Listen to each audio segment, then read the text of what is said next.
This good boy is Oliver, and he's my first pet portrait commission of the year. I like to start by dropping the photo into an art app over top what is called a doodle grid. So instead of using grid lines, I like to use doodles. And then I'll just take my reference photo and apply it to the art app, and increasing the transparency about 3 times, saving each time. This allows me to draw what's there instead of just assuming. My doodle grid is just drawn lightly onto the paper. And just like that, I have about 4 reference pictures that will help keep me on track.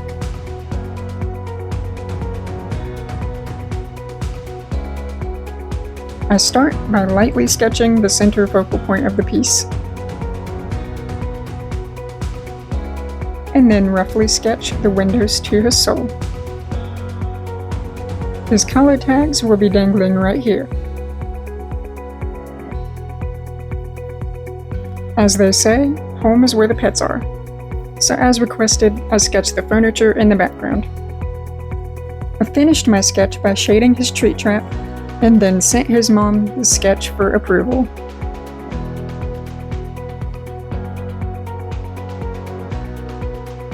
Everything looked great, except that she requested that his name should be visible on one of his ID tags.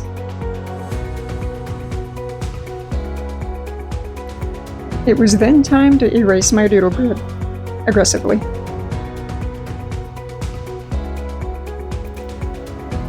This beautiful boy had the best shades of chocolate, so I started with dark brown around his shadows.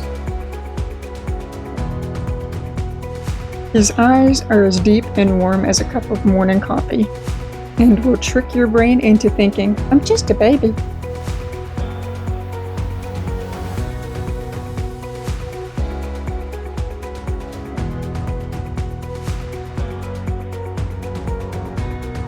And he might be short-haired, but he had plenty of floof for me to draw. And his snoot was one of the most boopable I've ever seen. So it was important for me to give it as much life as possible. I did this by simply adding some mulberry and pink undertones.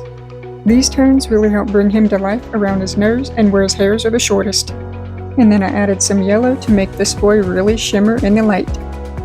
Because your warm tones will capture light and your cool tones will capture shading.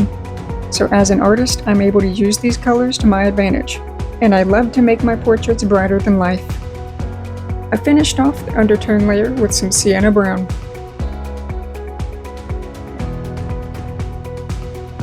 And once I was happy with those base colors, I blended them together with some light peach.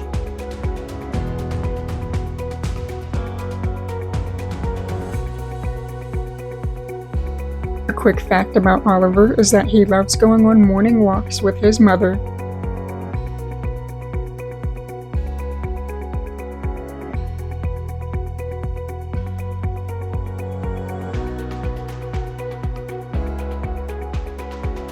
I also used the white colored pencil to blend in the lightest areas, as well as to prevent certain spots from getting too dark.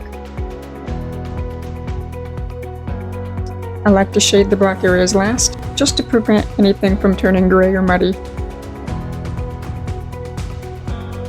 It's always my favorite step when using colored pencils because it brings everything to life. And a quick fact about Oliver is that he has a pet cat named Mr. Bojangles. After the black tones are in place, I smooth the surrounding edges with more browns. Once I was satisfied with all of my colors, I watered down some white acrylic paint for some very fine lines. Nailed it. Oliver's done, and now I just needed to finish the background.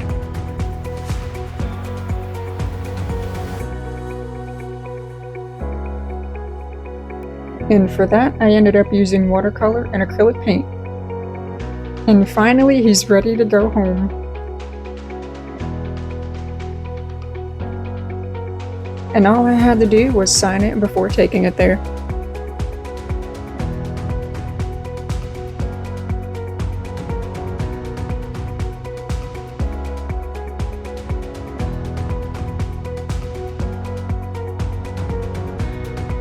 Not only did his mom love it, but she picked the perfect frame for it. And I'm so happy to see it where it belongs. And I even got to meet Oliver in person. As always, thank you for watching, and keep me in mind.